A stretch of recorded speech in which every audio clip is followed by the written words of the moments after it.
नमस्कार दोस्तों। Success study Baloda YouTube channel पर आपका स्वागत है। राष्ट्रीय सर्वेक्षण 2024 के अंतर्गत अभी हाल में ही मॉक टेस्ट नंबर 1 आयोजित किया गया था, जिसके विश्लेषण के पश्चात कमजोर प्रदर्शन वाले लर्निंग आउटकम चिन्हित किए गए हैं। उन्हीं चिन्हित लर्निंग आउटकम में से आज हम बात करने वाले हैं एलो कोड M503। ठीक है ना, यानी लर्निंग आउटकम 503 पर हम आज बात करने वाले हैं। अब इसके अंतर्गत भी 4 प्रकार की अवधारणाएं दी गई हैं। पहली है कोणों तथा आकृतियों की अवधारणा की खोजबीन करते हैं। दूसरा है कोणों को समकोण, न्यून कोण, अधिक कोण में वर्गीकृत करते हैं। तीसरी अवधारणा है अपने परिवेश में उन 2D आकृतियों को पहचानते हैं जिसमें घूर्णन तथा परावर्तन सममितता हो, जैसे अक्षर तथा आकृति। चौथी जो अवधारणा है वह है नेट का प्रयोग करते हुए घन, बेलन और शंकु बनाते हैं। तो इनमें से आज के वीडियो में हम बात करने वाले हैं कोणों तथा आकृतियों की अवधारणा की खोजबीन करते हैं, साथ में ही कोणों के वर्गीकरण संबंधी भी चर्चा इसमें हम करने वाले हैं। तो आइए शुरू करते हैं हम आज का वीडियो। आपने अपने परिवेश के अंतर्गत इस प्रकार की आकृतियां कहीं न कहीं देखी होगी। हम देख रहे हैं कि यहां पर जैसे एक लाइन है, ये है ना, ये लाइन खींची हुई है और एक लाइन ये खींची हुई है। ठीक है ना। अब दोनों लाइनें इस बिंदु पर मिल रही है। इसी प्रकार देख रहे हैं कि यहां से यहां तक लाइन है और ये यहां से यहां तक लाइन है। ये दोनों लाइनें भी एक बिंदु पर यहां पर ये मिल रही है। ठीक है, ये लाइन और ये लाइन ये भी एक बिंदु पर मिल रही है। ठीक है, इसी प्रकार से आप देखेंगे कि आपके समक्ष जितनी भी आकृतियां हैं उन आकृतियों में दो लाइनें एक बिंदु पर मिली हुई है। ठीक है, हम देख रहे हैं एक आकृति वृत्ताकार है, इसमें कोई लाइनें एक बिंदु पर यहां पर मिलती दिखाई नहीं दे रही है। ठीक है, देखिए जब क्या होता है कि दो किरणें या दो लाइन की हम बात कर ले भाई, है ना, साधारण तौर पर कि जब दो लाइनें किसी एक बिंदु पर मिलती है ना, ये बिंदु होता है दोनों लाइनों का उभयनिष्ठ बिंदु यानी कॉमन। इन दोनों लाइनों के बीच जो झुकाव होता है, इस झुकाव को हम कहते हैं कोण। क्या बोलते हैं? कोण यानी एंगल। ठीक है, यानी यहां पर हम बात यदि करें गणित की भाषा में तो दो रेखाखंड है, जैसे यह करती है त्रिभुज, आप जानते हैं। त्रिभुज में ये वाली भुजा और ये वाली भुजा, दोनों भुजाएं इस बिंदु पर मिल रही हैं, यानी ये बिंदु है दोनों भुजाओं का क्या है? उभयनिष्ठ बिंदु है। ठीक है, तो इन दोनों भुजाओं के बीच का जो झुकाव है इसे हम कहते हैं कोण। ठीक है, इसे क्या कहते हैं? कोण कहते हैं। तो अब कोण की परिभाषा आप समझ गए हैं कि जब दो रेखाखंड या, है ना, जैसे गणित की भाषा बात करते हैं ये क्या हो गई? किरण हो गई है। तो हम कह सकते हैं कि जब दो किरणें एक उभयनिष्ठ बिंदु पर मिलती हैं, है ना, तो उन दोनों किरणों के बीच जो झुकाव होता है इसे हम कहते हैं कोण। ठीक है, जैसे आप अपने हाथ देखते हैं, हाथ को थोड़ा खड़ा करेंगे तो एक झुकाव बन रहा है बीच में, है ना, तो इसे हम कोण कहते हैं।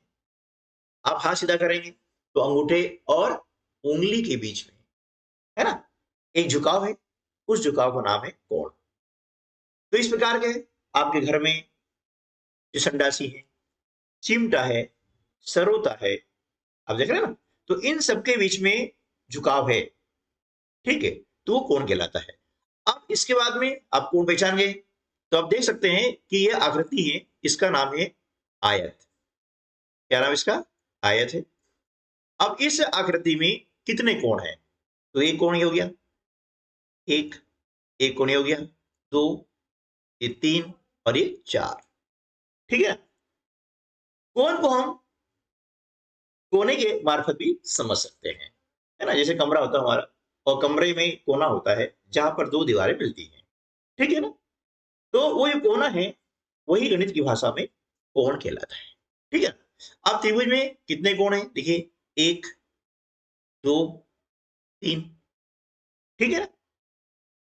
इस आकृति में कितने कोण हैं? आप पहचान गए होंगे, है ना। ये देखो, भुजाओं के बीच झुकाव है, तो 1 कोण हो गया, ये 2 कोण हो गए, ये 3 कोण और ये 4 कोण। इस प्रकार से आपको प्रश्न आते हैं, जैसे इस आकृति में कितने कोण हैं, ये गिने और आप कमेंट बॉक्स में लिखकर बताएं।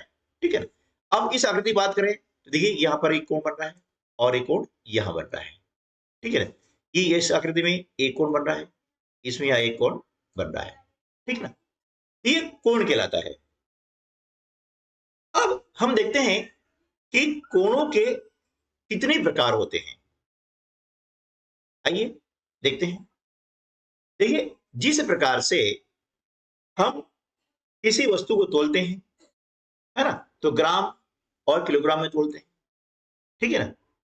किसी रस्सी की लंबाई नापना है, या किसी पुस्तक की लंबाई नापनी है, या किसी कमरे की लंबाई नापनी है, तो क्या करते हैं? मीटर और सेंटीमीटर का उपयोग करते हैं। ठीक है।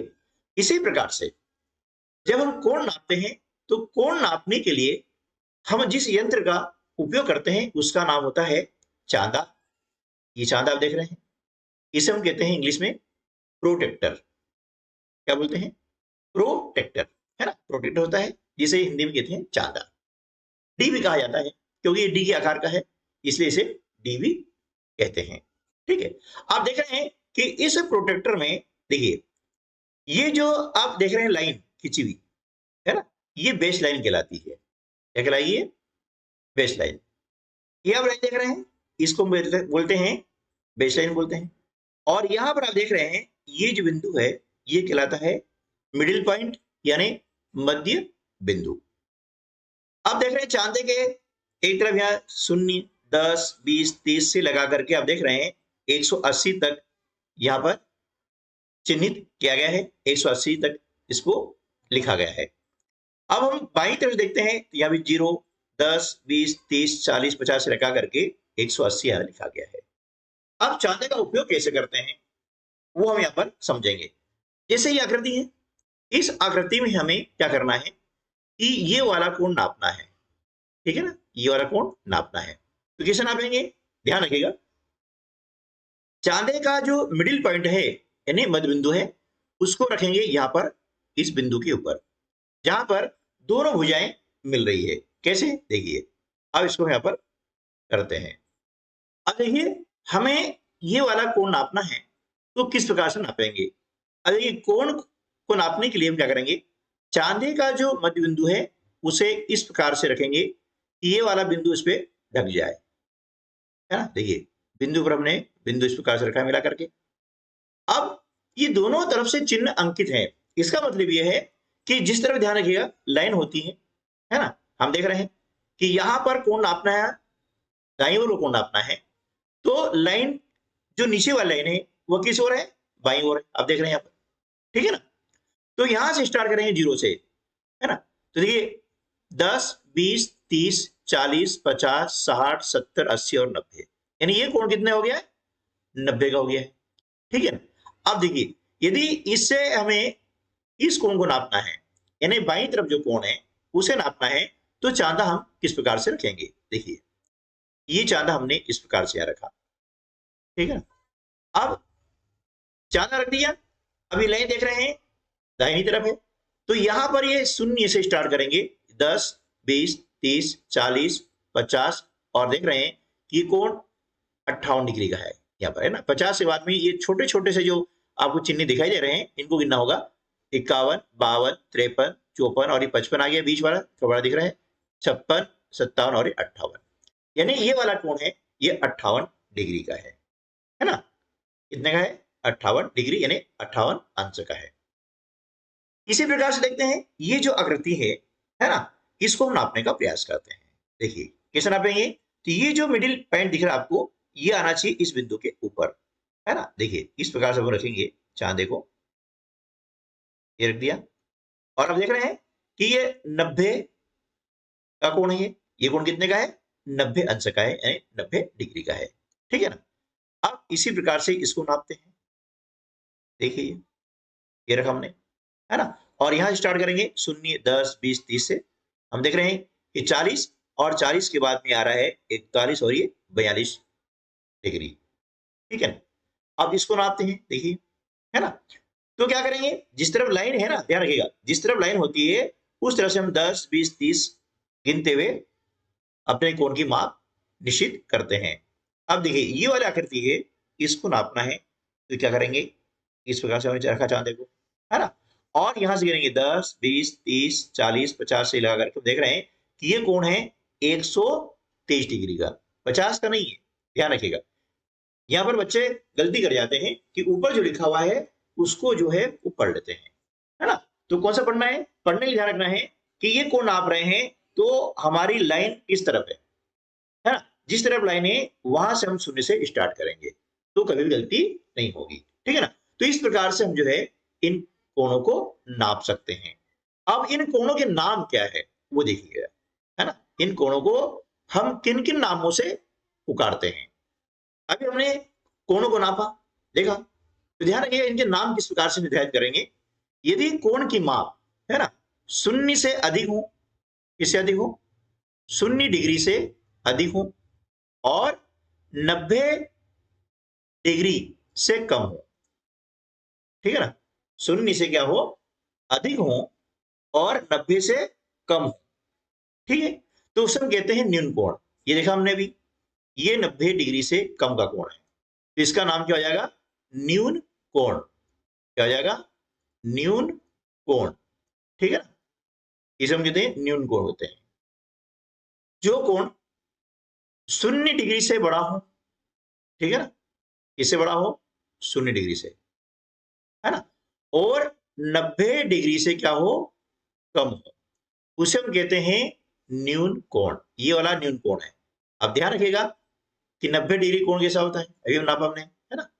ये हो गया आपका न्यून कोण हो गया है। ठीक है। जो कोण 90 डिग्री होता है, ये देखा हमने अभी, ये कोण नापा था, ये था 90 अंश का, यानी 90 डिग्री का। डिग्री इस प्रकार लिखी जाती है ना। तो 90 डिग्री जो कोण होता है उसे हम कहते हैं समकोण। क्या बोलेंगे, समकोण बोलते हैं। ठीक है। आप देख रहे हैं ये कोण भी समकोण है, 90 अंश का है। ये कोण भी समकोण है, ये भी 90 अंश का है। ये कोण भी समकोण है और ये कोण भी समकोण है। ठीक है ना। अब ये कोण 90 डिग्री से कम का है, इसलिए कहलाएगा न्यून कोण। हमने देखा था कि ये जो कोण है यह 90 डिग्री से अधिक है, 90 डिग्री से अधिक है, किंतु 180 डिग्री से कम है। तो जो कोण 90 डिग्री से अधिक और 180 डिग्री से कम होता है उसे हम कहते हैं अधिक कोण, यानी इस कोण का नाम क्या हो गया है, अधिक कोण। ठीक है ना, अधिक कोण। ठीक है। अब आप देख सकते हैं कि ये जो त्रिभुज बना हुआ है इसमें 3 कोण है, ये तो हमने पहले देख लिया है। इसमें 1, 2 और ये 3 कोण बने हुए हैं। अब आपको बताना यह है कि त्रिभुज में ये तीनों कोण हैं, ये किस प्रकार के कोण हैं, समकोण है, न्यून कोण है या अधिक कोण है। इसका उत्तर आप कमेंट बॉक्स में लिखें। ठीक है। चलिए, अब इस पर आधारित जो प्रश्न है वो परीक्षा में किस प्रकार से पूछे जा सकते हैं उन पर हम चर्चा करेंगे। प्रश्न क्रमांक 1, आपकी गणित की पुस्तक के मिलने वाले 2 किनारे कौन सा कोण बनाते हैं।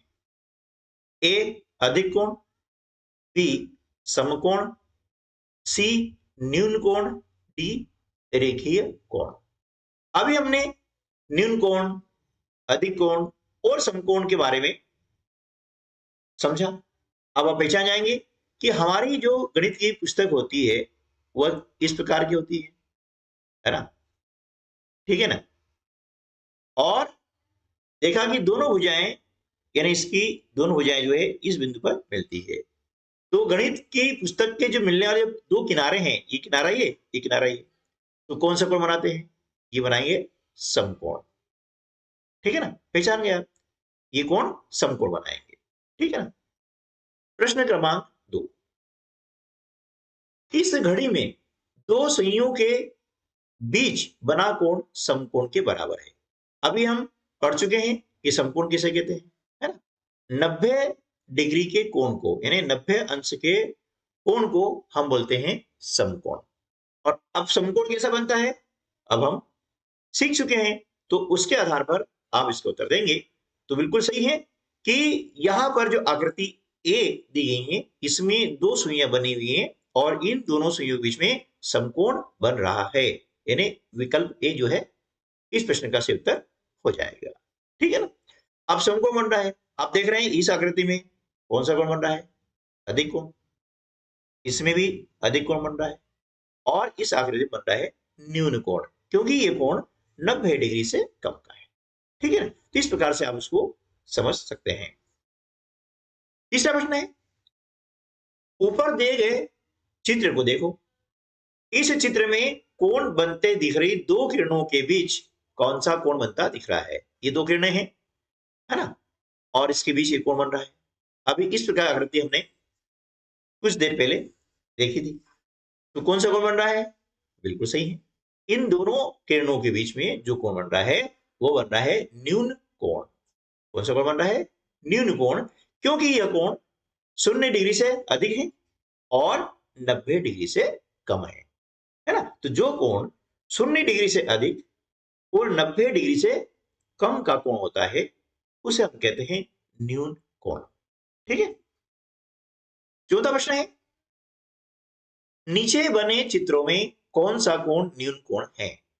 देखिए, ए में जो कोण बना है कौन सा है? समकोण। बी में कौन सा कोण है? अधिक कोण है, क्योंकि ये 90 डिग्री से अधिक का है और 180 से कम का है ना। ये कोण कौन सा हो गया है? समकोण हो गया, हम देख रहे हैं। ये कोण अधिक कोण है। अब विकल्प डी में जो कोण है ये कौन सा कोण है? न्यून कोण, क्योंकि यह कोण 90 डिग्री से कम का है। ठीक है। तो इस प्रश्न का सही उत्तर क्या हो जाएगा? विकल्प डी। अगला प्रश्न है, घड़ी में 2 बजे की स्थिति में उसकी दोनों सुइयों के बीच कौन सा कोण बनेगा? 4 विकल्प दिए गए हैं। समकोण से अधिक, बी समकोण, सी समकोण से कम, डी 2 समकोण। अब देखिए, हम घड़ी की स्थिति देख लेते हैं। घड़ी इस प्रकार से होती है ना, वृत्ताकार घड़ी होती है। ठीक है।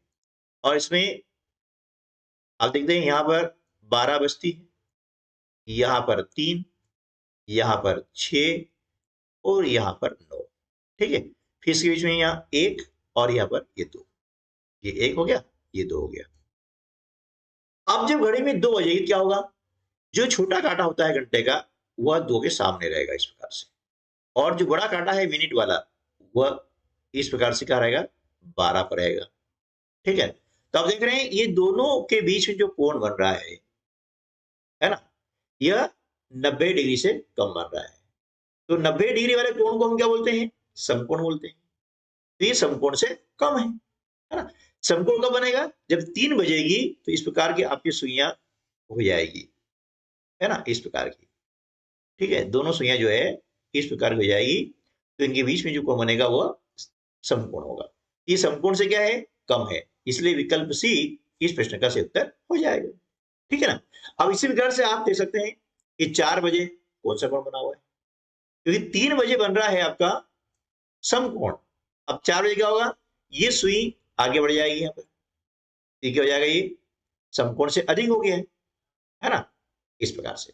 तो आप घड़ी की विभिन्न स्थितियों में देख करके इस प्रश्न का अभ्यास अच्छे से कर सकते हैं। अगला प्रश्न है, चित्र में कितने अधिक कोण हैं? अब ये तो हमने देख लिया है कि इस चित्र में कितने कोण हैं, 1 2 3 4 और 5 कोण, लेकिन हमसे पूछा गया है कितने अधिक कोण हैं। अब हम जानते हैं कि अधिक कोण किसे कहते हैं, उसकी पहचान भी हम सीख चुके हैं, है ना, कि जो कोण 90 डिग्री से अधिक किंतु 180 डिग्री से कम का कोण होता है उसे हम कहते हैं अधिक कोण। और हम देख रहे हैं इसमें 1 और एक ये दो अधिक कोण है ना। तो विकल्प बी इस प्रश्न का सही उत्तर हो जाएगा। अब हमसे पूछा जाए इसमें समकोण कितने हैं, तो समकोण भी दो हैं, देख रहे हैं आप, है ना, एक और एक दो। और यदि कहा जाए आपको कि न्यून कोण कितने हैं, तो न्यून कोण इसमें कितना है, एक, है ना, इस प्रकार से। आइए अगला प्रश्न देखते हैं। 6 बजे की स्थिति में घड़ी की सुइयां कौन सा कोण बनाती है? देखिए, अब 6 बजेगी तो आपकी घड़ी की सुइयां कहाँ होगी? देखिए, घड़ी इस प्रकार से होती है, यहाँ पर ऊपर 12 बजती है, यहाँ पर 3, यहाँ पर 6 और यहाँ पर 9, ठीक है ना। अब 6 बजे स्थिति में 6 कब बजेगी? जब घड़ी का जो घंटे वाली सुई यानी छोटी सुई होगी ना, ये 6 के सामने होगी, और जो मिनट की सुई है यानी बड़ी सुई, वह 12 के समक्ष होगी। इस प्रकार से, इस प्रकार से जो कोण बन रहा है ना, इसे हम क्या बोलेंगे? इसे बोलते हैं ऋजु कोण, क्योंकि यह 180 डिग्री का कोण है। जो कोण 180 डिग्री होता है उसे हम कहते हैं ऋजु कोण या सरल कोण। क्या बोलते हैं? ऋजु कोण या सरल कोण। अब ये कोण कितने बना? 180 डिग्री कोण बना हुआ है। मतलब अब यहां जो विकल्प दिए गए हैं ये 180 नहीं दिया हुआ है, अब यहां किसी और रूप में दिया हुआ है, जैसे ए समकोण का आधा, बी समकोण का दुगुना, सी समकोण का 1/4 भाग और समकोण का 3 गुना। यानी हमें यह समझना होगा समकोण क्या होता है। हम अभी सीख चुके हैं कि 90 डिग्री का जो कोण होता है उसे हम कहते हैं समकोण, ठीक है ना। 90 डिग्री का जो कोण होता है उसे हम क्या कहते हैं? समकोण कहते हैं। तो हम देख रहे हैं कि 90 और 90 कितने होते हैं? 180 होता है ना। 90 और 90 जोड़ देंगे 180 हो जाएगा। मतलब क्या हुआ? 180 मतलब होता है ये दो समकोण है। ये कितने हैं? दो समकोण। अब दो समकोण मतलब क्या होता है? समकोण का दुगुना। दो समकोण का मतलब क्या आ जाएगा? समकोण का दुगुना। दुगुना मतलब होता है दो गुना, है ना। ये दो समकोण का मतलब होता है दो गुना समकोण, यानी दुगुना समकोण, यानी समकोण का दुगुना, ठीक है ना। तो विकल्प बी जो है इस प्रश्न का सही उत्तर हो जाएगा। अगला प्रश्न है, 9 बजे की स्थिति में घड़ी की दोनों सुइयों द्वारा बनने वाले दो कोणों का माप क्या होगा? अब यहां पर देखिए, यहां को समकोण, न्यून कोण, अधिक कोण न पूछते हुए क्या पूछा गया है? कोण की माप, ठीक है। ये भी याद होना चाहिए। यदि इस प्रकार से आप इसको सीख लेते हैं तो फिर कोणों संबंधी आपको दिक्कत नहीं आएगी। देखिए अभी घड़ी है आपकी, है ना। अब यहाँ हम जानते हैं 12 बजती है, यहाँ पर 3, यहाँ पर 6 और यहाँ पर 9, आप घड़ी बना सकते हैं। अब 9 बजे की स्थिति में क्या होगा कि जो घंटे की सुई होती है वह 9 के सामने आएगी, इस प्रकार से, और मिनट की सुई रहेगी 12 के सामने। हम देख रहे हैं कि दोनों सुइयों के बीच में कौन सा कोण बन रहा है? समकोण बन रहा है। समकोण होता है 90 डिग्री का, ठीक है। अब यहां पर देख रहे हैं कि 90 डिग्री वाला ऑप्शन है, तो विकल्प सी इसका सही उत्तर आ जाएगा। लेकिन 270 क्यों आएगा वो भी हम समझेंगे, है ना। देखिए, जो भी वृत्त होता है, इस वृत्त का संपूर्ण अंश माप होता है 360 डिग्री। ये पूरा जो है ना, ये होता है, ये 360 डिग्री होता है। क्यों होता है? देखिए, इसके पहले भी हमने चांदा देखा था, जो चांदा होता है वह आधा होता है, यानी डी। ये हमने देखा 180 का होता है। अब एक चांदा और हम रखेंगे, है ना, तो वह एक वृत्ताकार आकृति बन जाएगी, यानी ये चांदा होगा 180 का। तो 180 और 180 जोड़ने पर कितना हो जाएगा? 360 डिग्री, ठीक है ना। यानी जो वृत्त होता है, वृत्त का संपूर्ण अंश माप होगा 360 डिग्री। अब ये पूरा जो माप है 360 डिग्री है। अब 360 में से हमने क्या किया? ये 90 कम कर दिया, है ना, क्योंकि दोनों सुइयों के बीच में जो कोण बन रहा है वह 90 डिग्री का है। तो 360 में से यदि हम 90 कम कर देते हैं तो बचेगा कितना? 270 डिग्री, ठीक है। इसलिए 90 और 270 डिग्री यहाँ पर सही उत्तर आ जाएगा, ठीक है। अब देखिए, इस प्रश्न में आपको दी गई एक आकृति, इसमें एसी लंब है बीडी पर। एसी कहा है? देखिए ये एसी है और ये लंब है BD पर, है ना, AC लंब है BD पर। ठीक है, आप देख रहे हैं। तो बनने वाले समकोणों की संख्या बताइए, है ना। अब यहां पर समकोण कितना बन रहा है? 1, ये आप देख रहे हैं, एक यहां बनेगा, 2, ठीक है, एक ये बनेगा, 3 और एक बनेगा 4, यानी इस आकृति में 4 समकोण रहे हैं। अगला प्रश्न है, यदि आप पूर्व दिशा की तरफ देखते हुए खड़े हैं और अपने बाईं तरफ 90 डिग्री मुड़ जाते हैं, तो आप किस दिशा की तरफ देखकर खड़े हैं? देखिए, अब ये है पूर्व दिशा, ये इस प्रकार से ये पूर्व दिशा है, ठीक है, और इसकी तरफ आप खड़े हैं, तो आप खड़े हैं तो आपका जो लेफ्ट हैंड है वह इस तरफ होगा, है ना, और जो राइट हैंड है यानी दायां हाथ है वो इस तरफ होगा। ये आपका बायां हाथ है ना, ये आपका क्या है? बायां हाथ है, और ये आपका दायां हाथ है, ठीक है। अब अपने बाईं तरफ, यानी ये बाईं तरफ है, अब बाईं तरफ यहां से आप 90 डिग्री मुड़ जाते हैं, यानी इस प्रकार से यहां पर मुड़ेंगे 90 डिग्री, ये 90 डिग्री हो गया, हम जानते हैं ये 90 डिग्री हो गया। तो अब ये दिशा कौन सी हो जाएगी? ये दिशा हो जाएगी उत्तर दिशा। कौन सी दिशा होगी? ये उत्तर दिशा होगी। और आपसे पूछा गया है कि आप किस दिशा की तरफ देखकर खड़े हैं। अब आप जो घूम गए हैं तो आपका मुंह किधर हो गया है? उत्तर दिशा की हो रहा है, आप उत्तर दिशा की ओर देख रहे हैं और इस प्रकार से आप खड़े हैं। तो विकल्प ए जो है इस प्रश्न का उत्तर हो जाएगा। तो आज के वीडियो में बस इतना ही, मिलते हैं अगले वीडियो में, तब तक के लिए नमस्कार, जय हिंद।